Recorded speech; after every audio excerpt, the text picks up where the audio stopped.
Hello friends, आज हम analytic function पर डिस्कस करते हैं। यह पार्ट कॉम्प्लेक्स वेरिएबल इस टॉपिक में का है। तो हम पहले जान लेते हैं कि कॉम्प्लेक्स फंक्शन होता क्या है। कॉम्प्लेक्स फंक्शन और कॉम्प्लेक्स वेरिएबल फंक्शन।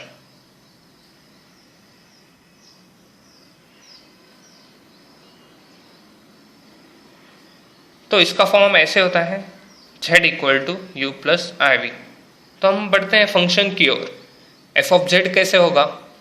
तो where u is a function of x comma y plus i v, v is a function of x comma y. Here u is real part, v is imaginary part. तो अब हम बढ़ते हैं analytic function की ओर।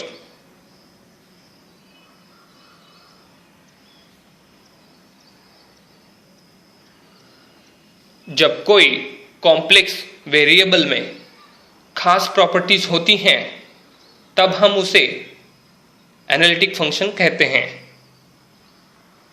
मतलब इसका definition ऐसा होगा, if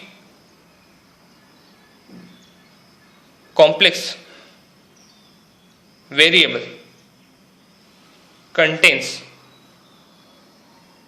some special properties, then it is called as analytic function।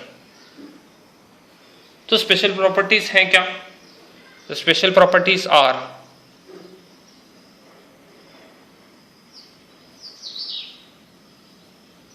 Single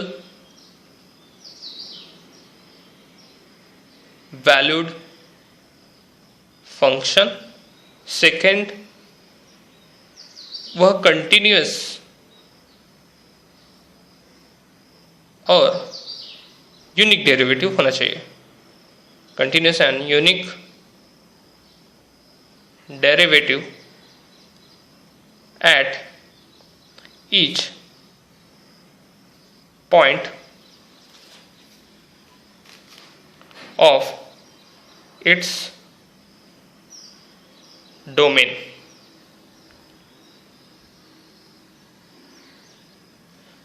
तो ये दो स्पेशल प्रॉपर्टीज हैं जिसकी मदद से हम पहचान सकते हैं कि वह एनालिटिक फंक्शन है या नहीं।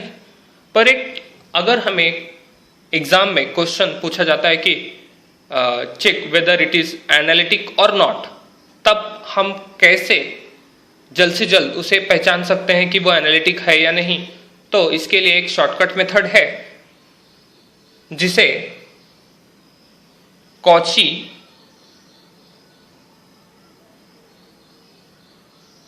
रायमंस इक्वेशन कहते हैं। शॉर्टकट उसका CR इक्वेशन होता है।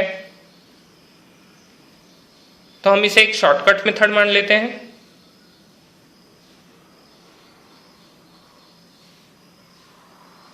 जिसमें दो कंडीशंस होते हैं।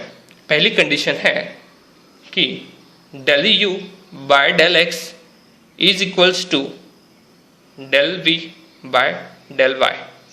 एक फर्स्ट कंडीशन है। दूसरी condition del u by del y is equals to minus del v by del x। Question में अगर हम ये दो कंडीशंस चेक कर लेते हैं और ये दो कंडीशंस अगर सेटिस्फाई होते हैं तब जाके हम उसे एनालिटिक फंक्शन कह सकते हैं।